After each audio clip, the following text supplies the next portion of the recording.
Hello? Hello? Oh my God, she's gone. I cannot believe this.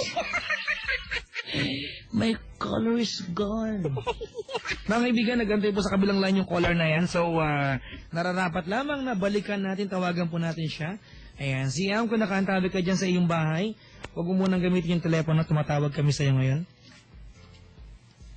Tentenenen. Ako lang pa mag-isang gumagawa nito dahil si Ceylon Ching, mainit na naman ang ulo. Hindi ba, Ceylon? Hindi ba? Hello? Hello? Siam, bakit namatay? Baba ko. Sira ulo ka pala eh. Sorry. Tinawag-tawagan pa kita. Sorry naman, Mamaja. Okay na! Okay. Kala ko kami may kasalanan. Tumawag kaya ako sa'yo, Mamaja. Oh, sorry, pasalamat. Malakanyang daw. Ayan. Pakinaan po yung radyo. Sorry.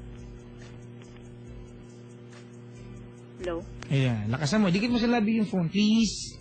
Mamaja, okay na. Ayan, Siam! Yes. How age are you? Ayan, matanong. 22. 22. Huwag kang bumulong, te. I repeat, one last time. Okay. Yung mga mahina ang voice, mga kaibigan, I have zero tolerance. Oo, huwag na mahina, ate. Opo. Help me out here, alright? Okay. Di mo yan lakasan eh. Game na ako. Para mo ako niloloko eh. Hindi. First time eh. Oo ka ng oo, di mo ginagawa. First time nga, Papaja. Wala kang pakialam. Lakas na, sige na, te. Game na, Papaja. Sige. Ang ginagawa ni Siam sa buhay? Estudyante po. Estudyante ng? FEU. FEU. Anong kurso? IT. IT. Saan? FEU dito sa may ano? Moraita. Okay. Kasi sa Fairview, puro di ba? Medical courses, nursing, tsaka mga medicines, di ba? Opo. Alright. At anong year ka na? 4th year. Ha? 4th year. 4th year. May love problem? Oo, Papaja. Kwentuhan mo ako, dali. Mahaba eh, mahaba. Di wag na lang. Di ba, Papaja, kasi 4 years na kami nung girlfriend ko. Girlfriend mo? Yes. Teka lang. Are you Lesbian. you're lesbian? Yes. Nox. Alright.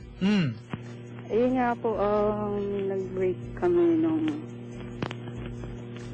28 ng February. Gano'ng katagal naging kayo? 4 years and 7 months. 4 years and 7 months. Mag-5 na sana nung itong June. Kaya lang, yun nga na wala na kami. Sino kapag-iwalay? Siguro parehas. Hindi po pwedeng parehas.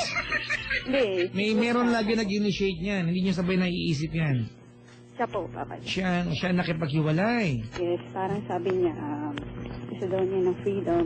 Oo. Ayun. Text mo ako, text mo ako, mahina eh. Gusto daw po niya ng freedom, Papa. Gusto niya ng freedom? Yes. Okay. Sinabi niya ito over text or ano? Text lang, Papa, kasi Text yung lang. relationship namin, LDR. Long distance? Yes. Nasa QC ka, nasan ba siya? Visayas. Visayas, alright. Doon sa kabuuan ng 3 years ninyo, gano'ng katagal kayo gano'ng kadalas kayo nagkikita? Actually, Papa Jack, depende na lang kung sino yung may free yung time namin. Pwede bang bilangin natin kung ilang beses kayo nagkita? Siguro mga... Sa loob ng 3 taon?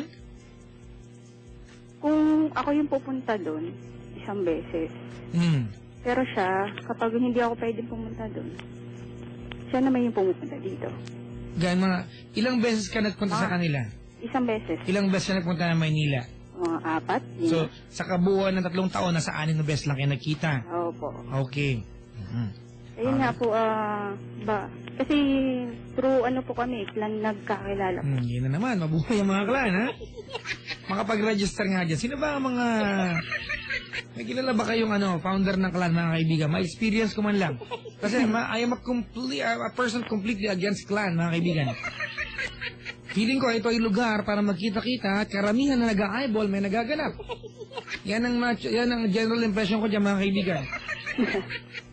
Yan, di ba? Oy, tama, di ba? Opo. Isa itong lugar, ito po. Iba-ibang lugar. Anyway, ganito gawin natin ZM. Opo. Alright. Nasa Visayas siya. Sa loob ng 3 taon, nagkita kayo less than 7 times, tama? Opo. Alright. Although hindi naman basihan yan. Okay? Kung nagmamahal lang kayo o may potential ng relasyon yun, hindi basihan yan. Ang pinupunto ko dito, kailangan niya ng freedom. Opo. Ito na naman tayo. If you read between the lines, bakit niya kailangan ng freedom? Ang layo-layo yun Kasi sabi po niya, Oo, di ba? sasakal na daw po siya. Paano masasakal ang taong, di ba? Ang layo-layo yun Ayun na nga po. Why would you need space from someone who's not even around you? English, Tuloy-tuloy ako dyan, Spontaneity, mga kaibigan. Hindi, papagak ang masakit. Sa 4 years and 7 months namin.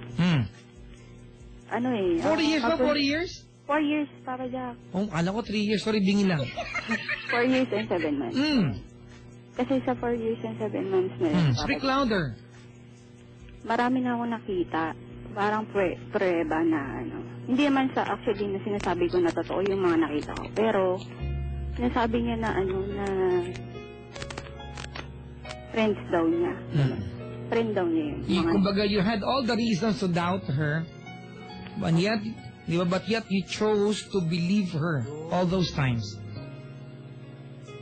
Tama? Opo. Masakit ng Papa Jack. Kasi, although na LDR yung relationship namin, hindi ko kasi alam kung anong ginagawa niya, di ba? Of course, malayo kayo. That's a fact that you need to accept. Opo. Di ba? That everything that you will know about my partner is kung ano lang sasabihin niya sa'yo. And then, Papa Jack, tinanong ko siya kung may Facebook siya. Sabi niya wala daw. And then, gumawa ko, hindi ko sinabi sa kanya na gumawa ka ng Facebook ko. Okay. Then, rin-search ko yung name niya, nag-appear siya. Okay, so ibig sabihin, she lied when she said na wala siyang Facebook. Yes. Alright. Tapos, yun nga po, nung nag-break po kami, hindi ko po alam, nagulat lang ako, Papa Jack. Biglang nag-primary siya ng picture na may kasamang guy. Okay. Alam ba niyang alam mo to? Siguro. Bakit di mo sinabi sa kanya? Kasi Papa Jack, kayo nang magtanong. You need to ask questions. Dahil pag naghiwalay kayo nang hindi ka napapaliwanagan sa mga bagay na, di ba? Na ang dating sa isang katanungan lang yan, hindi ka matatahimik for a very long time. Tapos, yun nga po, parang for a lifetime na po yung in-offer ko para sa kanya. Well, we all do that. Di ba? Pag nagmamahal tayo, we always promise and we always look forward to a lifetime of commitment. Pero, masakit, Papa Jack, sasabihin niya sa'yo na maghanap Speak louder! Maghanap ka na lang ng iba na magpapatuloy ng mga plans natin. What's your question? What can... Yun nga, Papa Jack, kung meron ba talaga. Kasi hindi ko naman siya matanong ng diretso. Kasi baka hindi ko lang matanggap yung mga sasabihin niya, diba? I have a question. Yes, Papa Jack. Sa the entire course of relationships, did you really expect na this would, prosper to a lifetime of commitment? Oo, Papa Jack. Ha? Opo. Galing ng Mark, galing ng pagmamahalan. It makes you believe to something it's not even real. Tapos pinakalala ko rin po siya sa kuya ko. Ay, normal yan natin. Huwag mong samain ang loob yan. Nung pinapakilala mo siya sa pamilya mo, hindi naman siya masaya ikaw. So, di ba, basically, you are not doing this para sa kanya. Pero bakit doon ng Papa Jack, parang tinapakan ko na yung sarili ko, nagmakawa ako.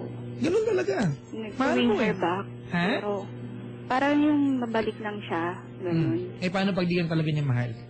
Tama bang magmakawa ka? Ewan ko. Ha?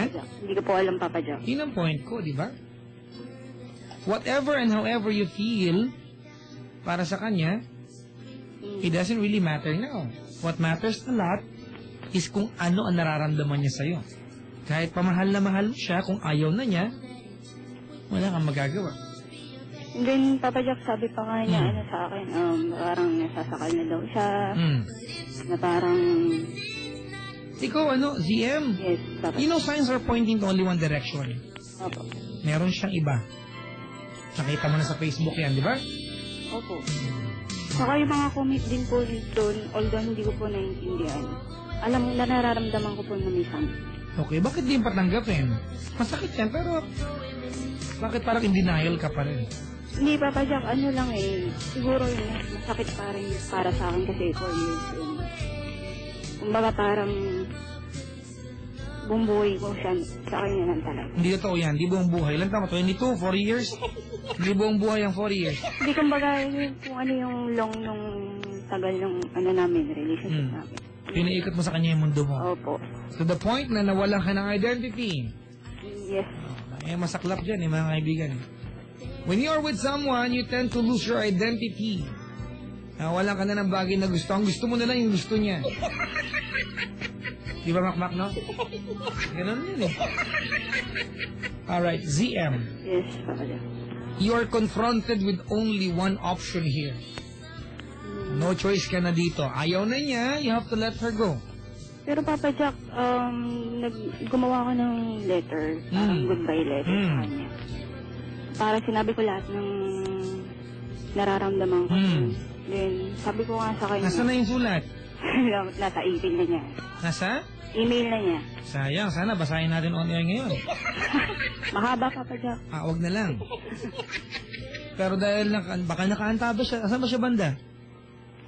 Hayaan na natin, Papa Jack. Ayoko na rin na guluhin pa eh. Uutot mo, Blue. Nyari ka pa. Hindi, pero namiss ko na rin naman sa best friend niya na alam kong masakit yung ginawa ko rin. Yung part ko nga na naging kasalanan ko sa akin.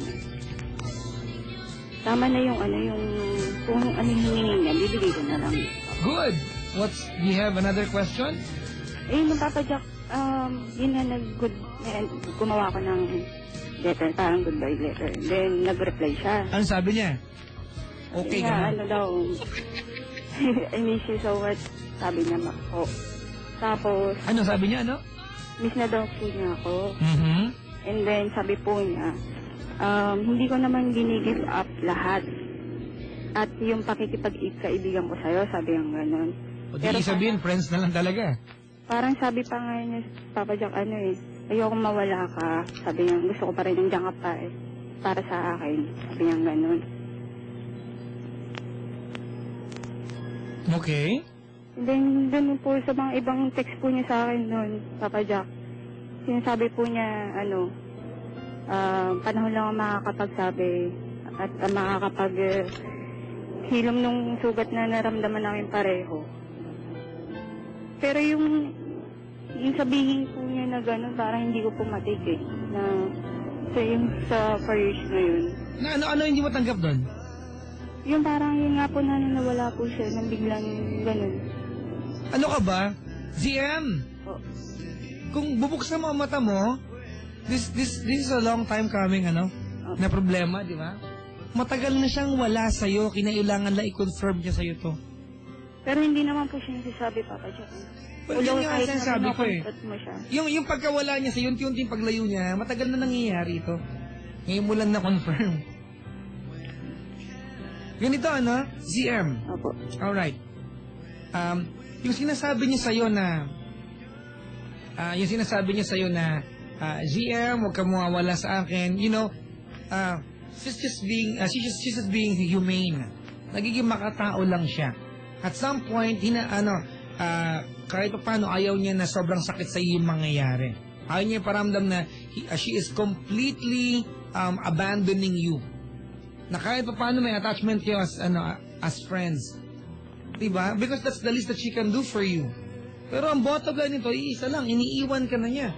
Ayaw na niya na maging bahagi ka ng buhay niya. Hindi na ikaw yung source of happiness niya. Kung titignan mo sa loob ng 4 na taon, diba, less than 7 times kayo nagkita, ilan ba ang birthdays na mangyayari sa 4 na taon? 4 na birthdays.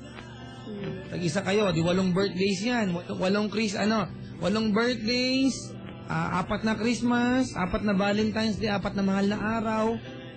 Diba, yung mga mahalagang okasyon, hindi kayo magkasama. Would you even expect this will work? Alam ko naman po ganun yung mangyayari, Papa Jack. Ayun nga po, sinabi ko nga po sa kanya nung bago kami naging kami. Tatanggapin ko lahat. Parang